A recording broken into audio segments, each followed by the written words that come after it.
Total invites you to sit back and enjoy the action and the excitement from the Wreckers Thaba Nchu Sun 500, the final round of the Total GTE Off-Road Championship. For the best in motorsport action, turn to Total. Thaba Nchu, big sky country and a magnificent backdrop for this last event of the season. As usual, pre-race paddock activity was high, with competitors attending to those last-minute details which could make or break their race for them.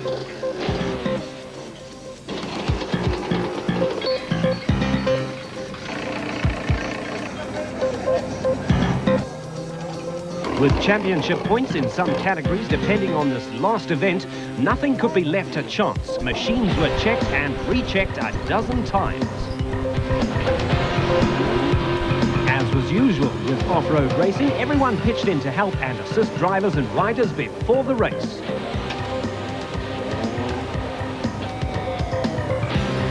Among the 200s, Richard Manning has dominated this season, with his fine overall win in the Toyota 1000 Desert Race contributing to his healthy position. However, Chris Dodd wasn't that far behind him and still stood a chance of beating Manning.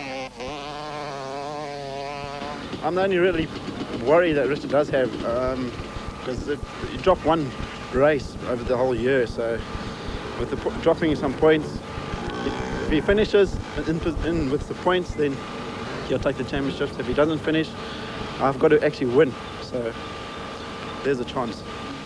But Winston Yamaha rider Manning didn't intend throwing this race away and was in fine form during Friday's speed trial. Chasing Manning was Alex Valls Jr. on the Antilex Dairy Kawasaki. I've just won the Enduro Championship last weekend in Elands Valley, and I think my chances are pretty good of doing well here, so hopefully I can make it a double. Steve Parker and VZ Van Zyl led their class throughout the year, and with the championship in the bag, the pair didn't need to pitch for this event. Derek Pinoy and Antoine Mering did well at the Roof of Africa in their Class 2 Beetle, and sharing the driving now expected another good result. We got a very good chance of winning Class 2, and even category if we don't have any problems with the car. We're as competitive as anything in our category. The American cars are a little bit quicker in the rough, but we're not too worried about them. Wilfried Veslau and Dagmar Blankner haven't done as well as expected this year, but nevertheless they gave it all they had for this final race. Jeremy Davies had a bad start to the season when he injured his knee, but a good finish at the Roof and a win at the Mabatu Sun 500 boosted his points, and the championship was his if he finished this event. Anthony Taylor on the Vibro Bricks Suzuki had a bad fall during the speed trial, but kept on going. Yeah, I hit a sheep about 15 k's, 20 k's into the second section. I went down quite hard, and I've tweaked my wrist thing, so I don't know what's open right for tomorrow. It's a bit sore at the moment.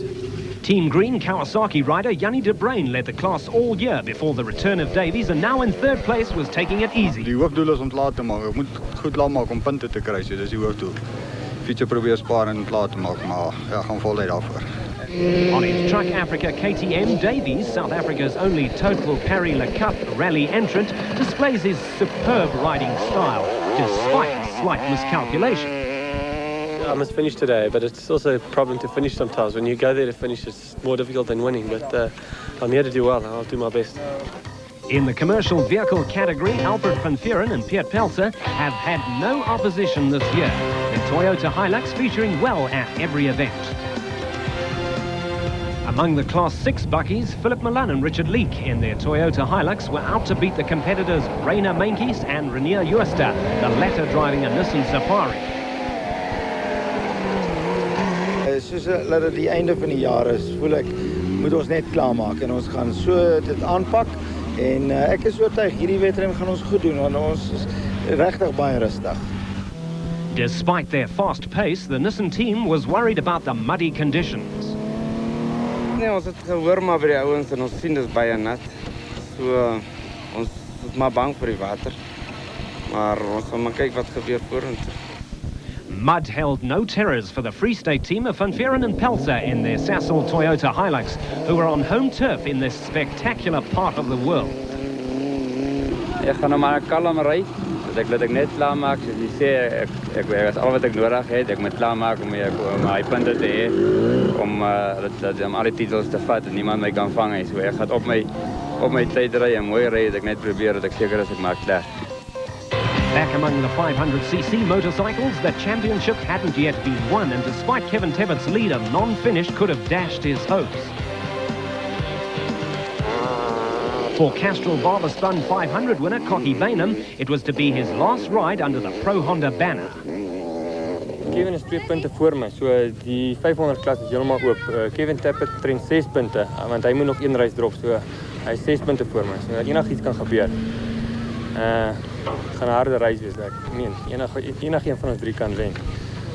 Gaan maar alles gee, ek hoop ek wen. Bad luck befell Kevin Fisher, who, although second in the championships, retired on Friday's stretch, blowing his chances completely. I had to catch Tebbett and beat him this race to win the championship.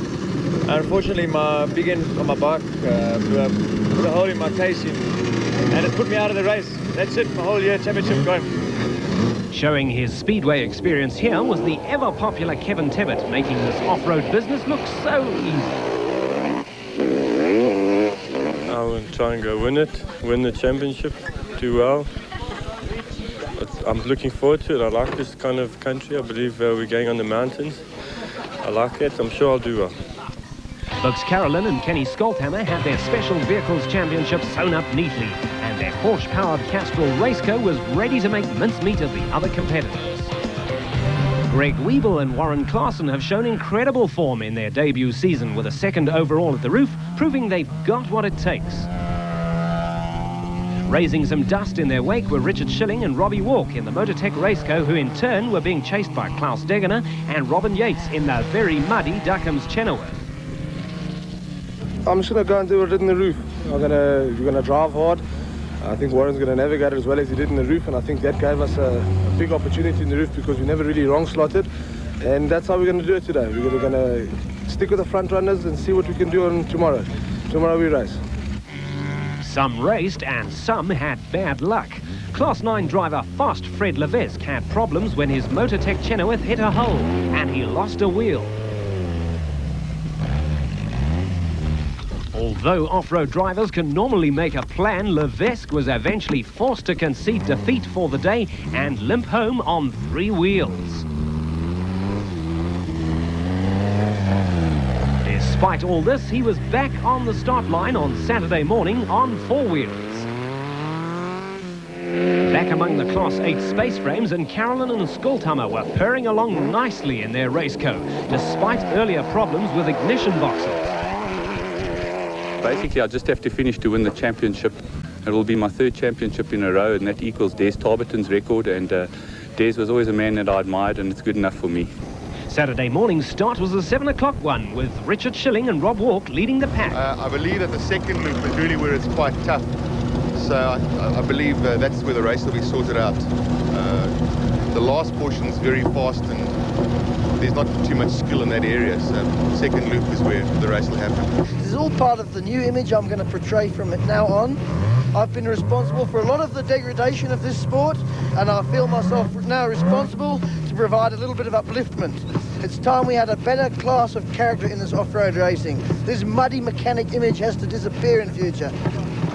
And away they go, with the first 6 cars being space frames. Highest placed single-seater among the top 8 was Natal's Roger Westermeyer in the Eskimo Refrigeration Orco in 4th position. Leading the Class 2s in their VW Beetle were Derek Pinoy and Antoine Mering, with our Bucky Brigade and the badly smoking Toyota Hilux of Cassie Coetzee and Wiley Harrington behind them. 10th off the start line and a couple of seconds behind Coetzee and Harrington were husband and wife team Arnold and Estelle Mathieu in the Mayerton Toyota Raceco. No, we just started, and as we go to second gear, there was a hell of a noise in the engine, and we couldn't find what is the problem, and I smell smoke, and then next thing it's electrical fault, a hole in the block. Despite Schilling and Walk having led at the start, a puncture and then a broken side shaft retired their Motortech Raceco from the race, and saw Springboks Bucks Carolyn and Kenny Skolthammer soon pulling into the lead, the Castrol Raceco powering effortlessly through the dust.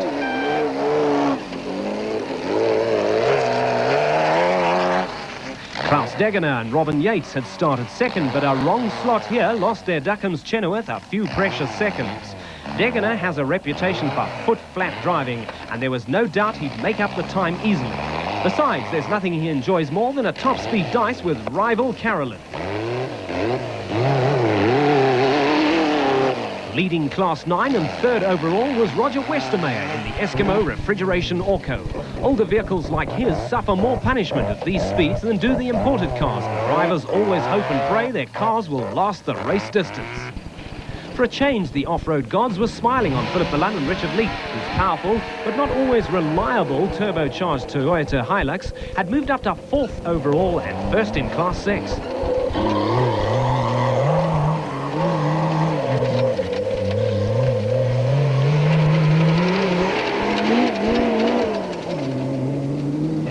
Making a welcome return to racing were Jack Spencer and Vic Camper in the powerful Rover V8-powered Sandmaster, leading the newly introduced Class 8A.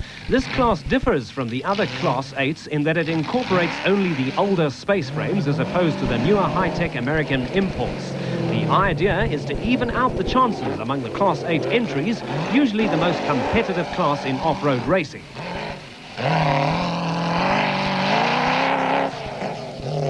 And doing his bit to prove that old needn't necessarily mean slow was Derek Pinoy along with Antoine Mering in the Class 2 Beetle. The two were way ahead of their rivals and lying in a very healthy 6th place overall.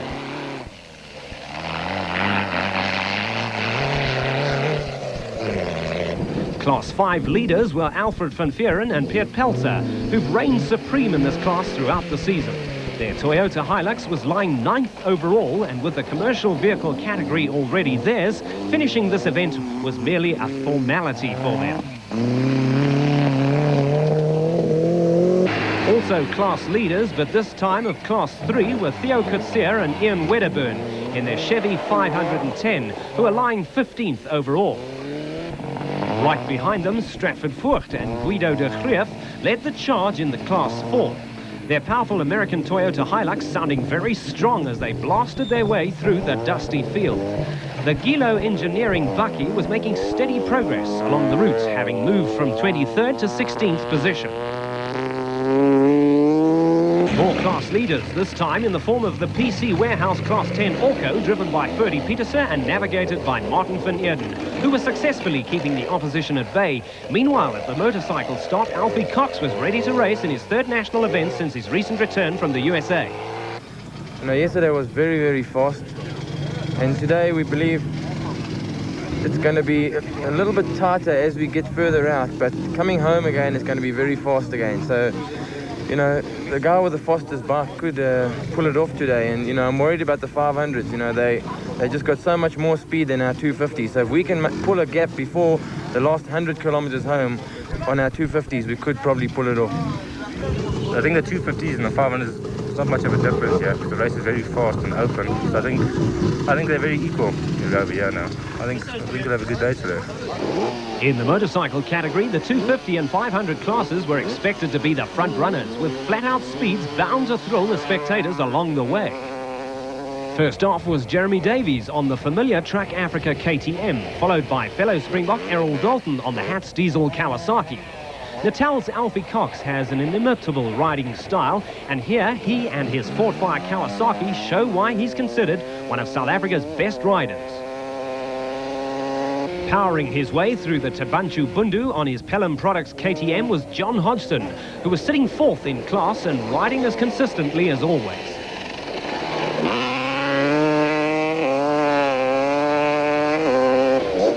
Young Bevan Berthold was the first privateer among the top 10 and maintaining his pace on the KTM. Newly capped Springbok Sun City Honda rider Kevin Tebbit rode a hard and fast race, while behind him the first of the 200 class was setting a cracking pace. Chasing Yuri Human on the Hatz Diesel Kawasaki was Winston Yamaha rider Brian Bontekonen. There was drama for RP Reyneke and Lucas Dreyer, who smacked a tree in their BP Ford. Reyneke gave us some details. Ons het gery agter die kar wat net voor ons was en ons het probeer verbygaan. In die proses was dit teen 'n helling geweest, dit was nat geweest, die gras is nat en het ons begin gly en ons voertuig het oorgereageer, oversteer soos die Engels sê. En ons kon hom net nie beheer nie en die volgende oomblik teen 'n boom gebots. En dit was die einde van ons dag geweest. And drama too for Klaus Degener and Robin Yates, whose petrol cans had taken in rainwater and had unknowingly been emptied into the Chenoweth's tank. Put water in instead of petrol. Now this is a very silly thing to do, and we're not pleased with our service crew at all. And they're going to have their fingers smacked several times when we get back to the hotel. Just outside Weppena, Carolyn and Skolthammer were going flat out, their Porsche-engined raceco performing effortlessly. At this pace, there was little chance of any of the competitors catching them before the finish. Way behind the dust of their raceco, Roger Westermeyer was going at top speed, having worked his way up to second position and still leading Class 9 in the Eskimo Refrigeration Orco. Unbeknown to Westermeyer, pressure was arriving in the form of the powerful Toyota Hilux of Philip Milan and Richard Leek, which was approaching hard and fast. The Bucky team was to ultimately overtake Westermeyer's single-seater, who dropped back and finished 7th overall and 2nd in class at the end of the day.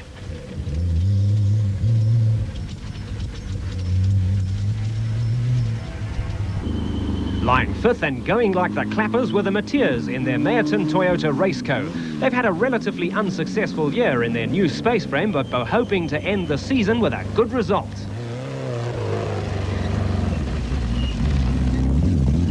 Second in Class 6 and 7th overall were Linton Draper, recently returned from racing in America, and Mike Pretorius in the Draper Excavator Hire Nissan Safari. Shaping well in the Rapsa Raceco were the Alberts brothers, Nardis and Paul. Nardis used to navigate for Robin Yates, but since buying the Raceco from his former driver, he's proved he's no slouch behind the steering wheel. For Greg Weeble and Warren Claassen, their race was to end before the finish when they broke the suspension of their Raceco Kojima. Back among the two-wheelers, Jeremy Davies was still in fine form as he rode into the first refuel point. Unfortunately, his luck didn't hold, and problems further on were to slow him down considerably. A rear puncture forced him to limp back to the service area to carry out repairs, waste valuable time and allow Alfie Cox to surge into the lead. Okay. No, I can't see, man. Put in the lens, it's too dark. I think Alfie had a problem. He's coming. No, but I think he had a problem. Okay. You go straight out, okay? Straight.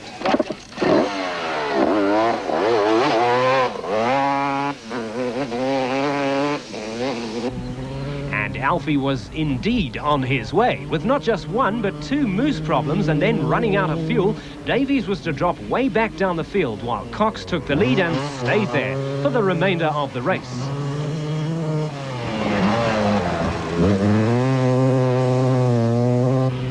Giving him a run for his money was 500 rider Errol Dalton on the Hatz diesel Kawasaki. Bad luck befell Dalton, however, when he wrong-slotted near the finish and finally came home 5th overall. At this stage, Yuri Human was 3rd overall on the 200 Pro Honda Kawasaki and looking good as he blazed a trail of dust along the dirt roads.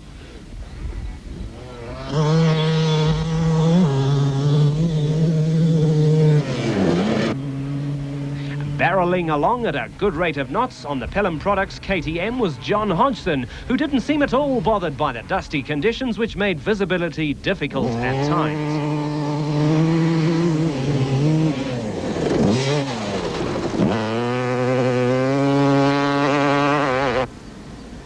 With a collapsed rear wheel and a long way to go to the service point, Jeremy Davies rode standing up to relieve the weight at the rear of the Truck Africa KTM. At this stage, he was down to 5th position, but knew that if he nursed the bike home, a finish would still secure him the 250 championship.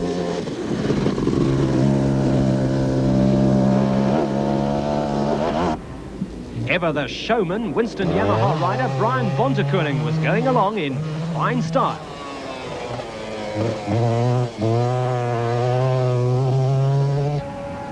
Still leading the vehicles were Bux Carolyn and Kenny Skolthammer in their Castrol Raceco.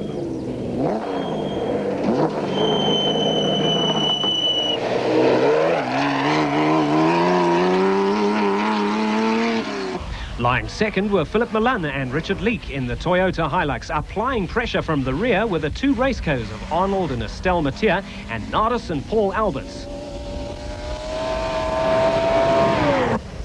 With their buckies sounding as good as new and still leading Class 5 and lying 5th overall were Alfred van Vuren and Piet Pelzer in the Sasol Toyota Hilux.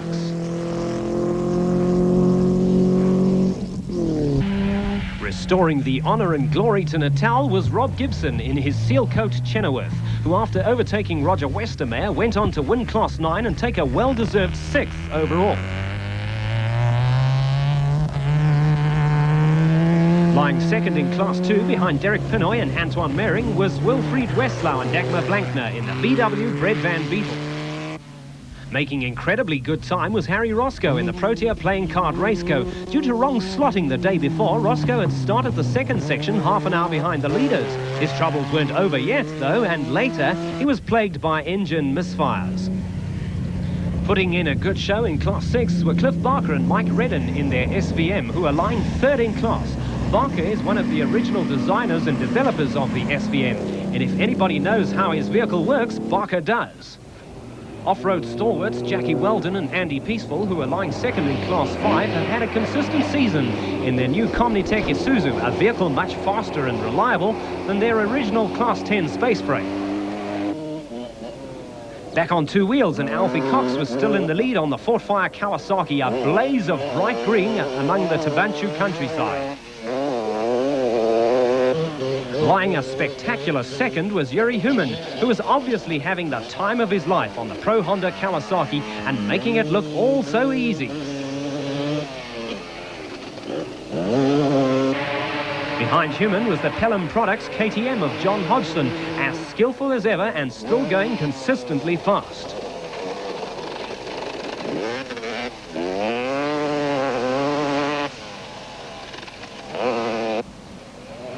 Brian Bontekoning, who was to finish 6th overall in the 200 championship class, wasn't that slow either. He was hanging on the cable with the throttle wide open and at this stage lying 4th overall.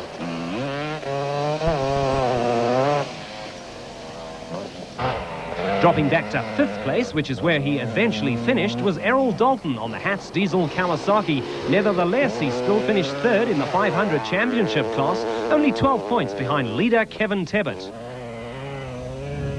Graham McLaughlin on the Lesotho Office Equipment Kawasaki rode home to take 6th overall and 3rd in class. In the championship stakes, he finished 4th in the 200 category. Another win plus the championship title for Carolyn and Skolthammer. That was the way to go out. If you're going to go out, go out in glory. They know that we've given them a carrot once and for all. That's it. We enjoyed the race. It was very fast. If it had been wet, it would have been something else. But seeing it was so dry, it was quick. But it was... Kenny and I enjoyed ourselves. We had fun. Nobody could catch us today. 37 vehicles finished the event, 20 of which were space frames, 12 buckies and the rest buggies. Alfie Cox won the motorcycle category on his Fort Fire Kawasaki, his second national win since his return home a few months ago. This morning Jeremy and I were going together, and I had to stop and repair my side cover on my bike. I lost almost 3 minutes on him. So I came back to 2 minutes again, and just after the service point for the first time, Jeremy got a puncture in the rear wheel. So I caught him up past him, and he had to go slowly now to get back to the service again to repair the rear wheel, you know. And I've had Errol Dalton just behind me, you know, about 100 kilometers out. And I've been worried because it's a 500 and, you know, he's just so much faster on the fast roads. But the marking was excellent. It was a magic event. I really, really enjoyed it. A total of 33 motorcycles finished this very quick race, the 200 class seeming to dominate the leading entries. Everyone agreed it was a great event with which to end the season. The Wreckers Thaba Nchu Sun 500 proved to be a fitting finale to the 1991 Total GTE Off-Road Championship.